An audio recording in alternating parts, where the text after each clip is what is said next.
লক্ষ্য উদ্দেশ্য কি? যে ইহকাল এবং পরকাল উভয় জায়গাতে যেন আমরা লাভবান হতে পারি, এটাই না? বুঝতে পারছো আমার কথাগুলো? ইহকাল এবং পরকাল উভয় জায়গাতে যেন আমরা লাভবান হতে পারি। তাহলে তাহলে এর জন্য আরবি শিক্ষা বা দ্বীনের শিক্ষা অর্জন করার সাথে সাথে কি হতে হবে জানো? আমলে পরিণত করতে হবে। আমলে পরিণত করতে হবে। যদি তোমরা আমলেই পরিণত না করো, মাদ্রাসায় পড়ছো, আর যদি তোমরা বলো যে আমরা সালাত আদায় করবো না, নামাজ পড়বো না, তাহলে তোমাদের এই পেটেও সালাত আদায় করে না, নামাজ পড়ে না। কেন তোমরা নামাজটা কেন পড়ছো না? অথচ নামাজের চাইতে ভারী ভারী কাজ তোমরা করে ফেলছো।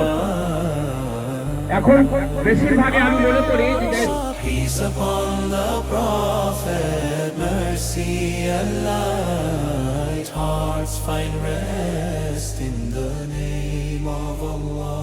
Subhanallah,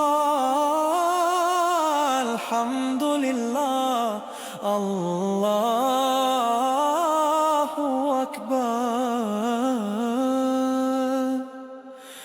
Peace upon the Prophet, mercy and light, hearts find rest in the name of Allah.